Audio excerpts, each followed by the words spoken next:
Hi everybody. Hope you can hear us. We had a little bit of a technical issue. This is the first time we are following this format. So apologies for slight delay in our start and the tech issues, but we'll hopefully make it up during the conversation during the presentation. So welcome again to Mahindra Lifespace's quarterly update.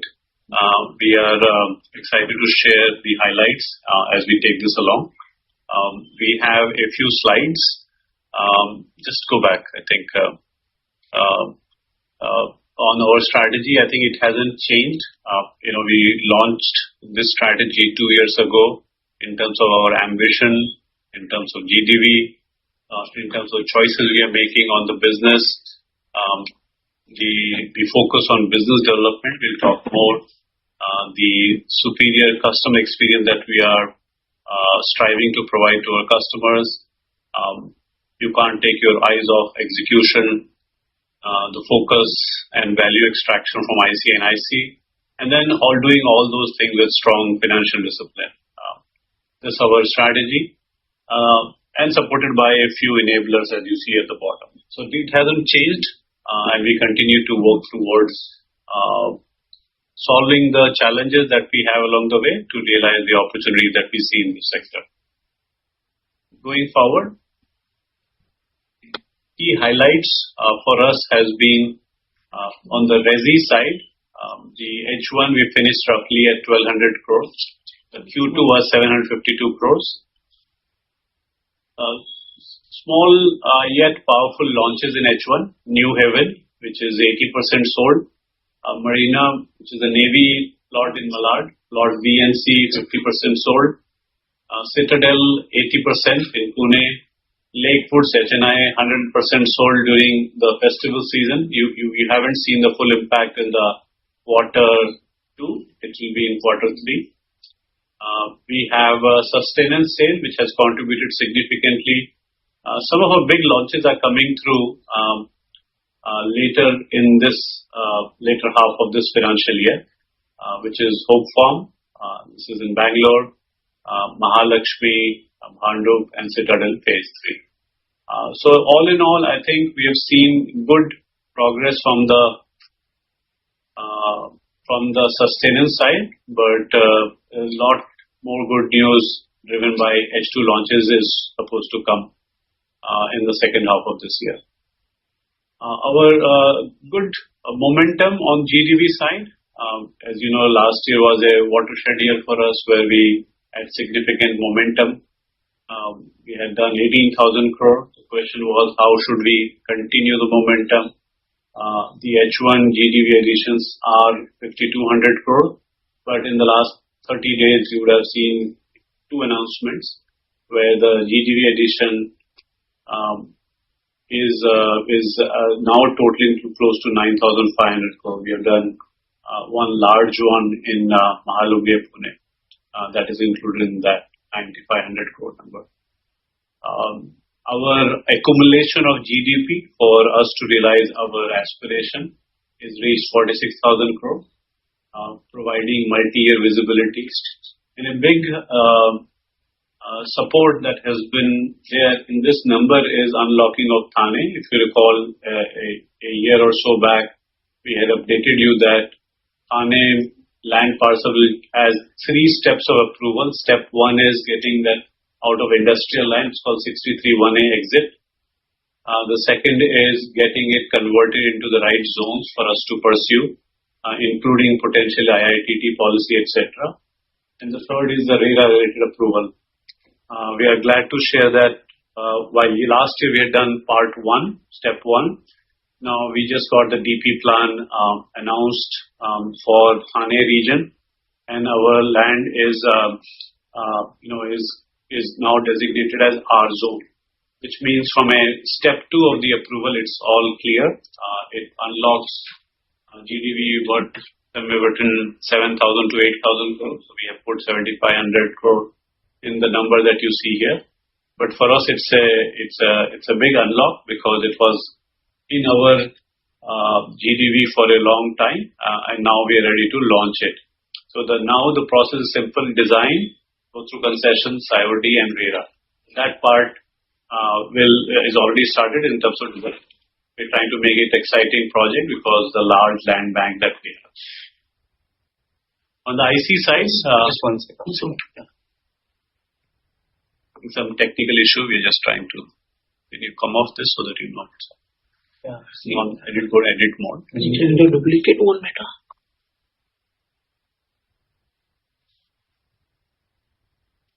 I hope you can see us. Leave that as I can see you, get the feedback.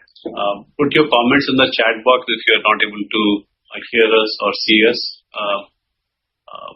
First time doing it has its own challenges. Let me just continue with the third, which is third box here, IC and IC. We're seeing strong leasing activity in Jaipur and Chennai. And the positive news on that front is the healthy realization that we see so far in both these locations. We are working hard to bring other locations to the market. OC2, which is the extended partnership with Sumitomo, is in the last stages of DTCP and EC clearances, and hoping to hear back in this quarter of this financial year. Overall financials, H1 consolidated Resi and IC sales of 1,419 crores. Strong PAT delivery of H1, 99 crores that you see here. Resi collections has been strong, close to 1,100 crores. And we have maintained a very healthy balance sheet with very good net debt to equity of, actually we have cash surplus. We also have the benefit of the work that has happened over the last month is to make sure the cost of debt also comes down. So you can see it's quite healthy right now. We'll move forward. This is the GDV addition that you see. Lokhandwala 2, Mulund and Navrat 2 happened in Q1. Chembur happened in Q2. And then the remaining two, Mahalunge and Navy 2, that you see here are after September 30th, but it has happened in the first 2 weeks of October. So we've shown these so that we capture the full story. I think of these overall, if you look at these 6, 3 of them are going deep into the location which you had already acquired in the past. So Lokhandwala 2 is contiguous to Lokhandwala 1. Navrat 2 is next to Navrat 1, so that we now have a bigger parcel which we are designing a large high premium project. And Navy 2 is contiguous to the Navy 1 Marina 64 that we have, which gives us huge amount of market presence in those locations. Mahalunge, Chembur, these are strategic locations, and so is Mulund, which is giving us a strong market presence in those locations. So overall, while we are trying to add GDV, we are following 2 principles. Principle 1 is, are these the right locations for us for the long term, from a demand perspective as well as from a visibility perspective, from a branding perspective. And then second is, we never bring down the guardrails for financial returns to the shareholder. And that's reflected when you do projects which are contiguous to the first set of projects. It helps you leverage infrastructure, resources, and synergize with all the efforts that you're putting there. So that's a good story on GDV. I would say, in the past, I think the question was, are we going to continue the momentum that we have seen in last financial year? I think this goes in the right direction of what we have seen, and will continue to see more momentum on this in this direction.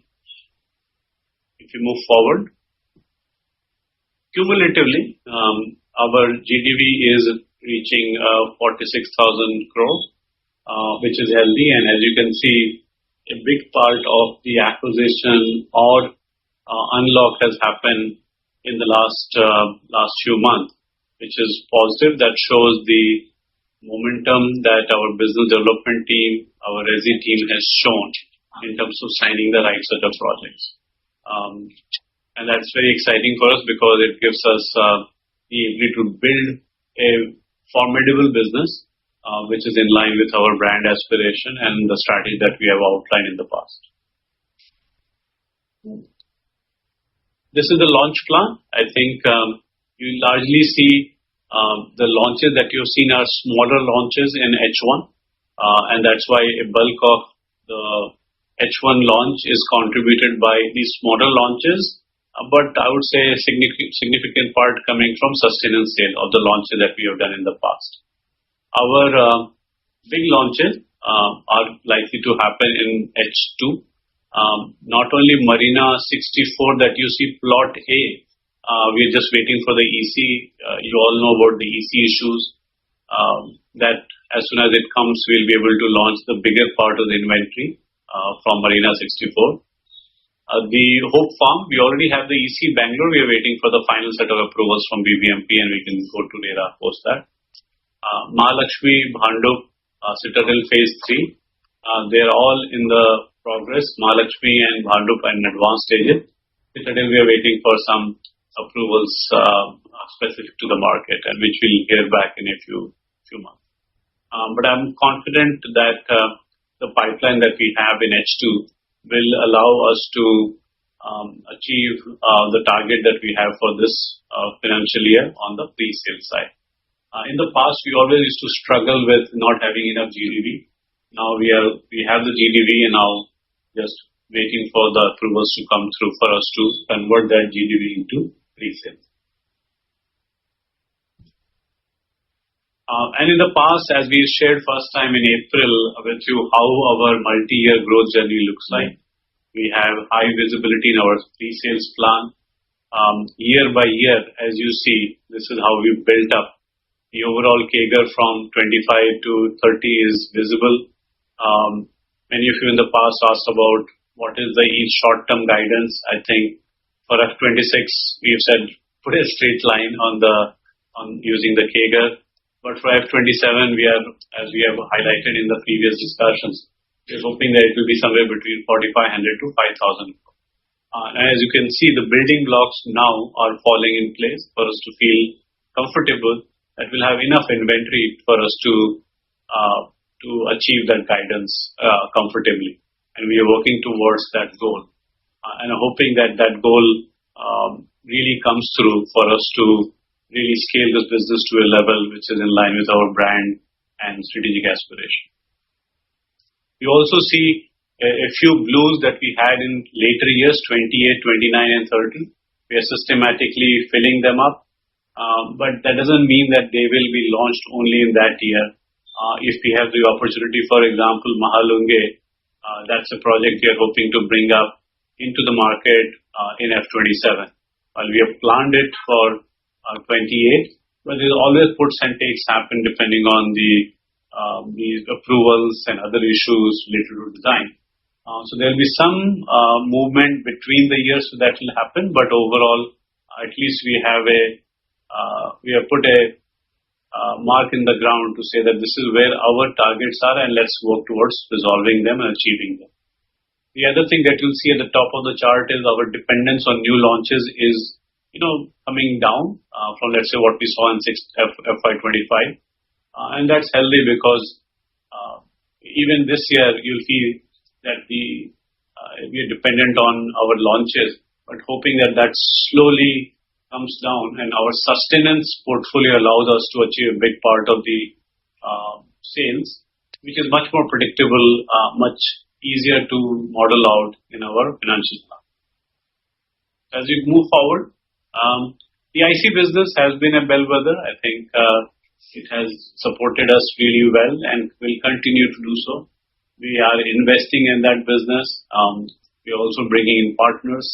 As you saw almost a year back, Sumitomo gave a commitment to pursue OC2A, Origins Chennai 2A, and potentially 2B as well. This start of the year is good. Both from a Chennai perspective as well as from Jaipur perspective. We will continue to mine this opportunity. We have given a guidance of somewhere between 400 to 500 crore annually from the IC business, and I think we are well on our way to achieve that. There are certain problems and challenges, just like any business that we have. We're resolving them as part of our growth momentum from these businesses. This is the status of our IC assets. Jaipur, Chennai, Origins Chennai 1, they're all in play right now. We are waiting approvals for 2A and then land acquisition going on 2B.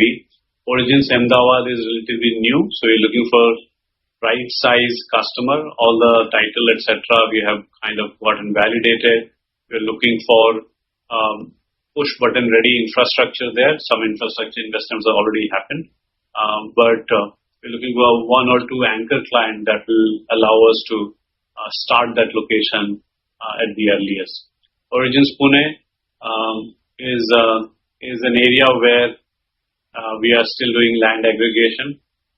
We are in advanced stages of finishing some of the critical access and contiguity land parcel, but it will be a 1 to 2 year journey for us to get all the acquisition done, get all the approvals in place, put the infrastructure for us to attract the new set of clients. But the location is fantastic, and I'm hoping the kind of success we have seen in Chennai or Tamil Nadu or Jaipur can actually happen in Maharashtra as well as Ahmedabad. So we'll keep you updated, but at least it looks promising to us given the tailwind that we see in the market. Let me hand over to Sriram. As you know, Sriram has taken over as the CFO for Mahindra Lifespace. Avinash is still here. He's moving to an internal role. I want to thank Avinash for amazing contributions for Mahindra Lifespace, and then wish Sriram to take us to newer heights as from the foundation Avinash has built. So over to you, Sriram. Thank you, Amit. Thanks. Hope everyone's able to hear me clearly. Q2 sales, as Amit highlighted, we were at 752 crores, which compared to last year is a 89% growth. And H1 we were at 1200 crores, slightly lower compared to H1 last year because we had a strong set of launches happening in Q1 of FY25. IC and IC revenues continues to be doing very well for us. In H1 we did about 219 crores of IC and IC revenues. GDV continues to be very strong for us. The momentum, as we had highlighted in the YTD period, we are at 9,300 crores, and in H1 we did about 5,200 crores compared to 2,050 crores last year, almost 2.5 times compared to last year in H1. Residential collections continues to be very healthy. In H1 we had about 1,086 crores, which indicates a 9% growth over last year. And with the launches coming up in H2, it positions us very well for a continued strong journey on the residential collections. Our net debt to equity is at negative 0.17, which presents a very healthy balance sheet, for future growth.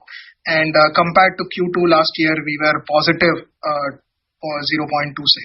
And our cost of debt continues to be lower. And in Q2 of FY26, after paying off the long-term debt with our rights issue proceeds, we are currently at 6.9%, and we continue to explore opportunities to further optimize on our cost of debt. Moving on to the next slide. This is a segment comparison for Resi and IC business in H1 FY26 versus H1 FY25. Key points to highlight. The EBITDA for the Resi business, as you see, is positive for this quarter. And the IC and IC business continues to generate good amount of profitability. And on an overall basis, for H1, we are at 99 crores of PAT versus negative 1 crore in H1 FY25, indicates a swing of about 100 crores. and our net debt to equity, as I had explained in the previous slide, continues to be very healthy. Moving on, in page 13, we talk about the cash flows at a consolidated level. Just to reorient, this is based on a full consolidated basis. And at an overall level, we had a healthy cash position as of H1 FY26. Our operating cash flows were at 425 crores for the first half of the year. And the launches coming up in H2, we are hopeful that this number will continue to be very positive in H2 as well. And in an overall level, we had a closing cash of around 830 crores compared to similar levels in H1 FY25. Moving on, this financials is prepared based on Ind AS financials. The first two columns are for Q2 and Q1 of this year.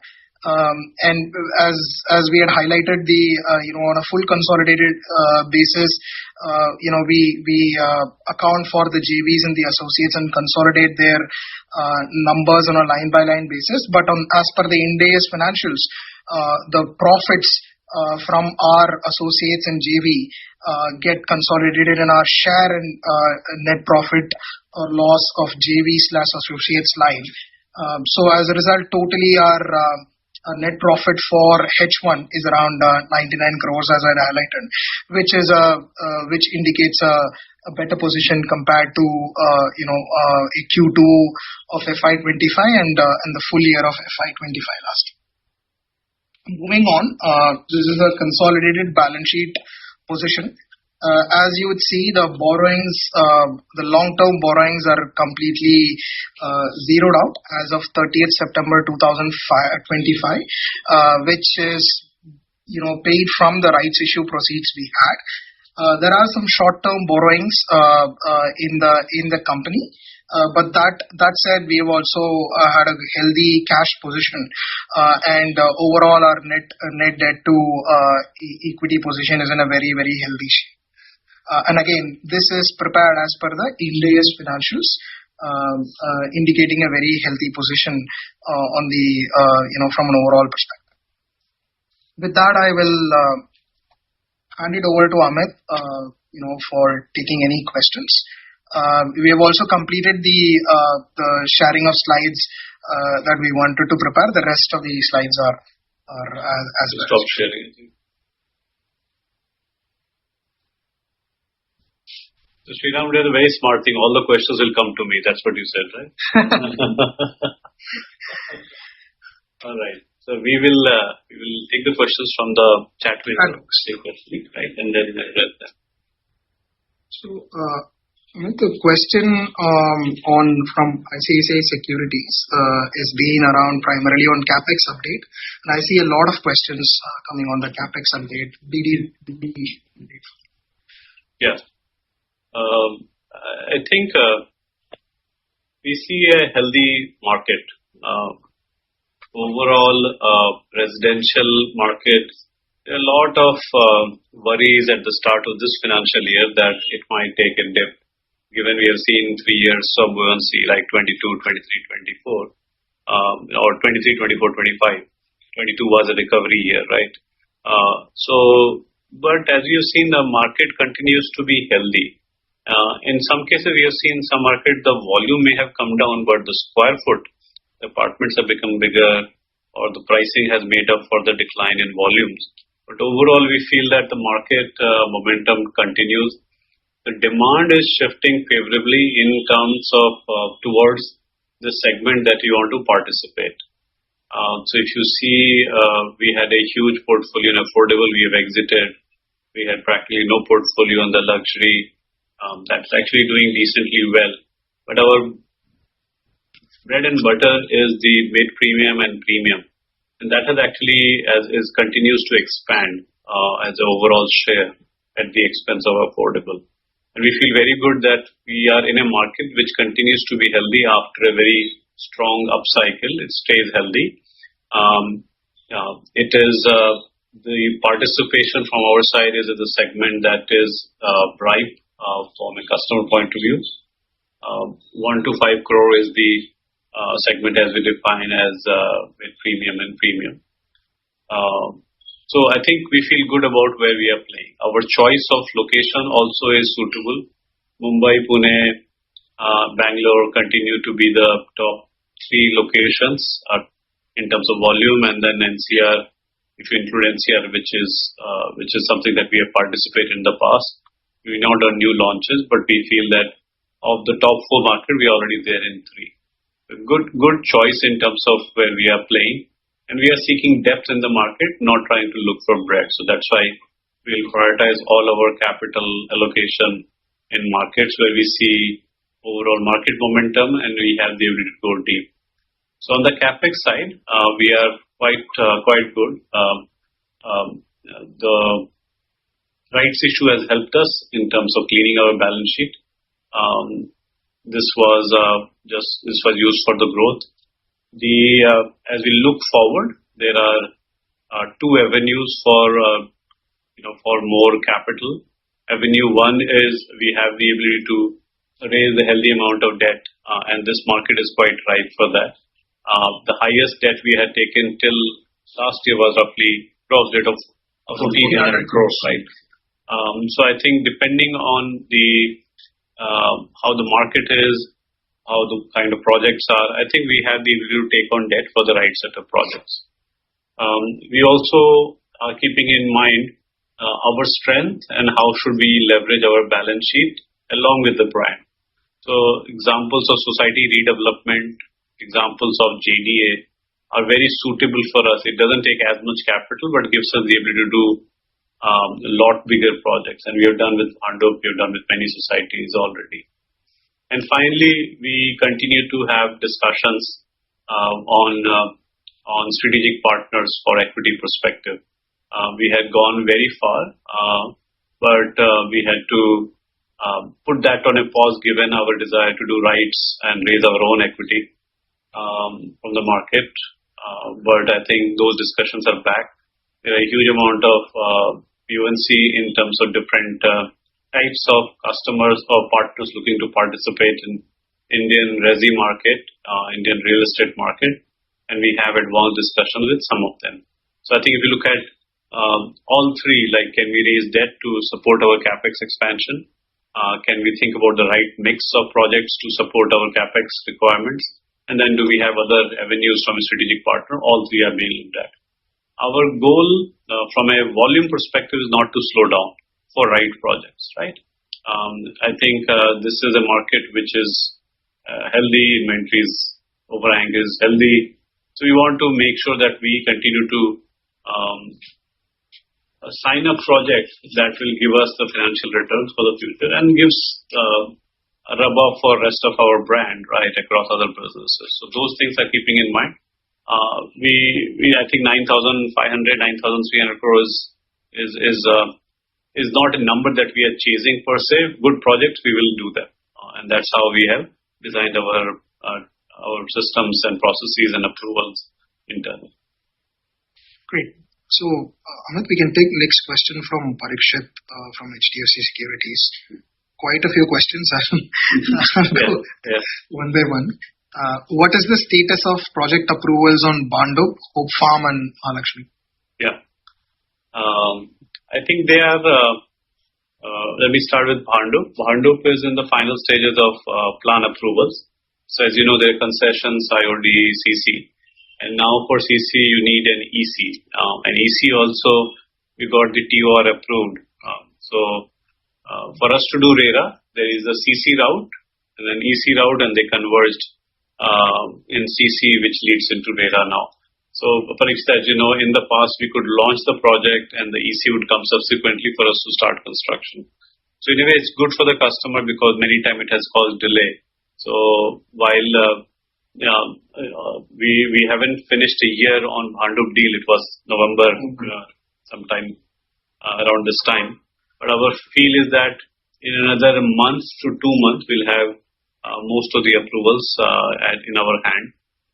All the final concessions are undergoing right now. We got in many of the other approvals done. Concession leads to IOD, then EC part comes and they both lead to CC, which leads to RERA. So I would say a healthy progress on approvals. It's a large project and we want to make sure the design is right and we do it in the with all sorts of clarity on what we are trying to do. So that's Pandu. The second is Alembic, which is in Bangalore. The EC has come for Alembic already, so that's further along. We are waiting for BBMP approval, which is the last stage before it can go to RERA. But since EC has come, I think I'm hoping that it is any day. And that's again a large project for us in a great location. So like almost there, but we are not there till we are there, right? So that's also in good shape. And similarly on Mahalakshmi, the EC meeting has happened. So we are waiting for that the minutes to come out for us to use it as part of our concessions and IOD. Given it's a redevelopment, we have to make sure that the vacation happens and demolition needs to the process has to start for us to apply for RERA. My sense is all of these will happen in the next 3 months. Let me put it this way. That's what we are hoping for, shooting for, right? There could be ups and downs, but at least in our planning, we are making sure that they are happening some would be earlier, some would be later. In the same breath, I just want to highlight the Navy Plot C, Plot A. Plot B and C had come already, but Plot A was awaiting the EC clearance, right? Either Supreme Court issue. That meeting has also happened. The authority meeting has already happened. So we're just waiting for the minute. The moment that minutes come out, we can attach it to our IOD, get CC and RERA for us to. Demolition has already happened. People have vacated. So that also is around 400 to 500 crore, probably more inventory that's there. So all those four are, almost there, but we'll keep you updated. What is the value of new launches GDV for H2 FY26? Yeah, so roughly 7,000 crores is the value of the launches that we are planning. Or let me just say, this is the value of the launches we are seeking approval. We might tranche out the launches so that it's bite-sized, manageable, and we are not just putting so much volume that affects the pricing. So I think even a 20%, 30% penetration of that will give us a tremendous pre-sales for this financial year. So that's 7,000 crore we are thinking for this from the numbers that I mentioned to you, the names that I mentioned to you. Next question, Amit, is on strong BD as we had done for the full year, for the year to date till now. Do we expect the BD momentum to continue for the rest? Yeah, absolutely. The BD moment, as I said earlier in the previous CapEx question, I think right projects, right locations, which are good for our brand salience, we will continue to pick them up. So absolutely.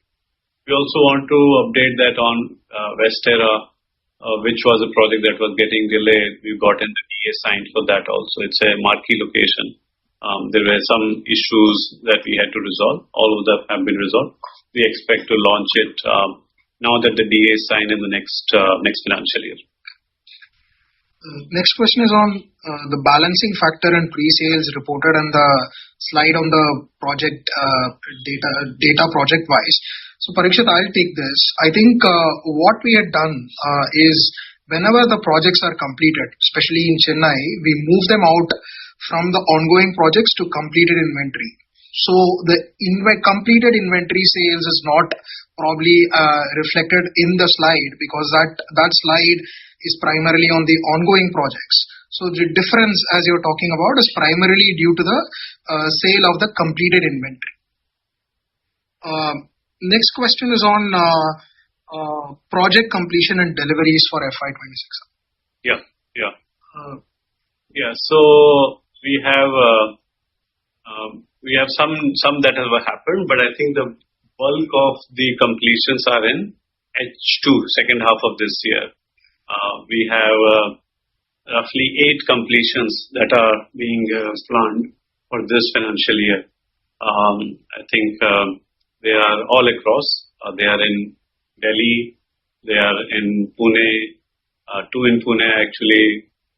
There are 3 in Mumbai, including some of the affordable projects that we are doing. There is 1 in Bangalore and 1 in Chennai, right? So that's our portfolio that we are trying to complete.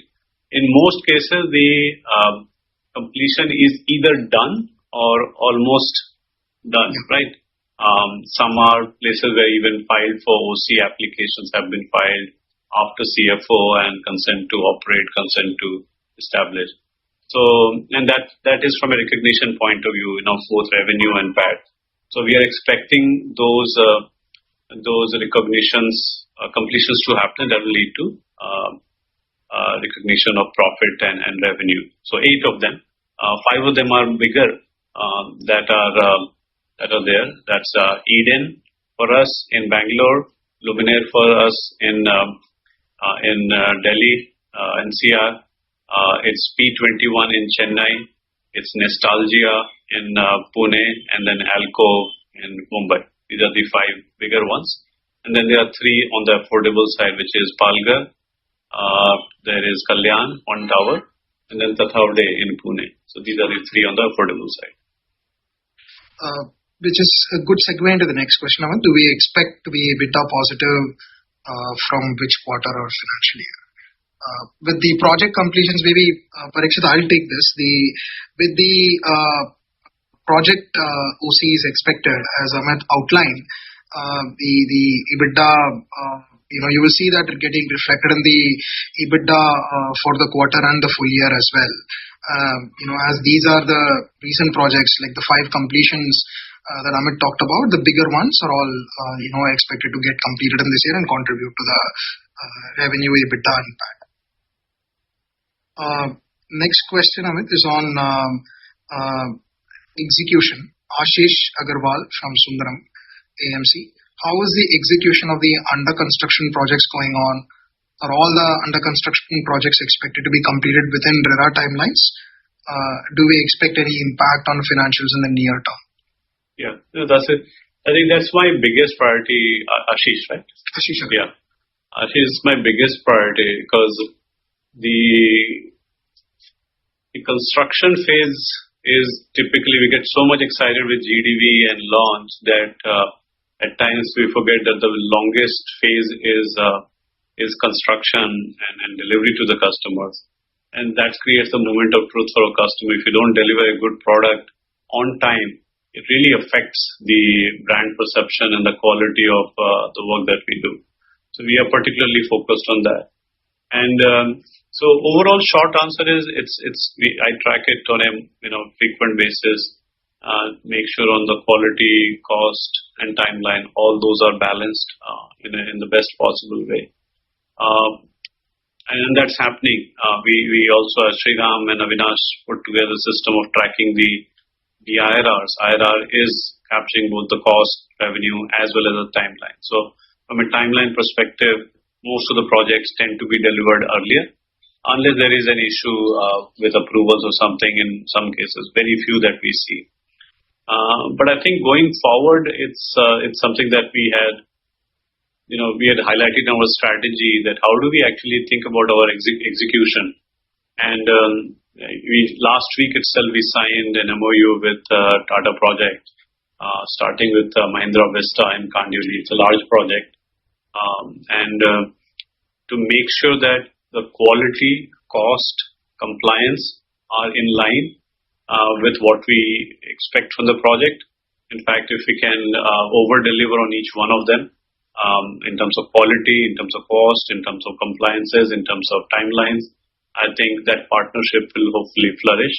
And that is not the only project we will do with tier 1 partners like Tata Project. We'll continue. This is our second one. We did the same thing with Ivy Lush in Pune a few months back. And I think that's one way for us to ensure the execution happens in line with the planning for the project, and we meet the OC and the customer expectations. One question from Deepak from Swan Investments. After good traction in BD, how should we think about the management bandwidth going ahead? Whether it'll shift to launches and execution, and how should we think about the BD going forward? Yeah. I think it's a good question about management bandwidth. I think I would say that all of us could do with some vacation. But I think that free fun of building the firm from ground up, right? We had tremendous potential, but it was not yet converted into business. Now we are starting to see that potential getting converted into BD, then hopefully pre-sales, and then the financial returns like cash flows and other things. We are adding management capability. We are hiring people in our construction team. We are hiring people in our sales team. We are hiring people in our all the functional design team, technology team. We just hired our Parija joined us she has joined as a chief technology officer.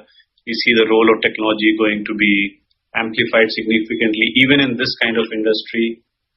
So I think all across the functions, we are taking strong steps to create a good execution and management bandwidth. And that will continue to do so. I wish we had a situation where we create bandwidth and then build the business. I think in this case, they'll happen concurrently. And it will stretch people, to be honest, stretches all of us in the leadership team, but rather have it this way than the other way, where we have too much time for not many projects, right? So we are building the capability. And I'm also thinking about capabilities that would be required in future. For example, if you're going to construct taller buildings, right? Mahalakshmi is an example. That will be the tallest building we are constructing. How do we think about structural engineering? How do we think about learnings that can be deployed for other projects, right? From a safety, compliances, facade, right? Those capabilities are something that we have to build. We are, let's say, lower on those capability, but by the time these projects are launched, we would have enough experiences to make sure we support these projects with the right set of capability in the management team. Next question is from Shreyans from Equirius. This question is on BD, I think, for H2, which we talked about. This other question is on Sai Baba, if we have any update on Sai Baba that we can provide. Yeah. I think Sai Baba, I think the design has been submitted. The DA was done some time back. We are facing a small issue with some road alignment with the neighboring society. I think those discussions are underway. We have to take a call whether we go ahead as is or we go back a couple of steps and do it in the right way. So, and if you don't have the comfort of the other society, we'll have to either find an arrangement with them or do it from scratch. Doing from scratch has a time delay angle tied to it, so we are evaluating both the options, and we at the end want to do the project which is the right project for our customers. So we'll ensure alignment with all stakeholders. My expectation is this project may get launched in the next financial year, H2 of that. Given it's a large project, and I think I was visiting the other day. The access is amazing, and like the area is just really flourishing. So great location for us to be doing this project. So yeah, so that's Borivali. On BD, I think we covered it, but I just want to highlight that we are getting tremendous response for us in redevelopment, and that is an area that is capital efficient, time inefficient, if I can say. Borivali is an example. We'll continue to push that, and we want to be a leader in society redevelopment for sure. One last question from Debojit. You acquired a big land parcel in Bandu at LBS. How are you thinking of planning to construct? If you could talk about a little bit on the schedule for project completion. It's a large project. It's roughly 4 million square foot overall. RNA. So roughly 6 million square foot, 6.5 on the saleable side, right? So very large project. 37 acres of land. Great location. I would say one side metro, the other side train station, roads on all four sides, DP road connecting from east to west, right? So it's a beautiful setup, a mall right across, and we are doing residential, we are doing commercial, we are doing retail. So it's an outstanding location. In our business plan, we have planned roughly 8.5 years for sales and 10 years of construction from the time of approval. And this is not an outright acquisition, it's a JDA with GKW, Joint Development Agreement. And this is something that we align with our partner, JDA partner. Our goal obviously is to fast track that, right? Not only the sales part, but also the construction side. We have this planned in, let's say, 4 to 5 phases, 3 phases of residential, 1 phase of commercial, and 1 of retail. That doesn't mean they will be sequential. They can be, they can be concurrent depending on how we see the demand pull up for that. But the residential, the first launch will happen H2 of this year as of our current plan, as soon as we get the approval. And then we'll continue to monitor the market absorption velocity to plan for the next set of launches. So it's a large project. We are very excited. It's going to be one of the flagship premium projects that we would have done. I'd love for you to visit when we have the sales gallery done. Maybe we do one of the physical meeting in the sales gallery whenever it's ready. So I'd love to invite you and host you there.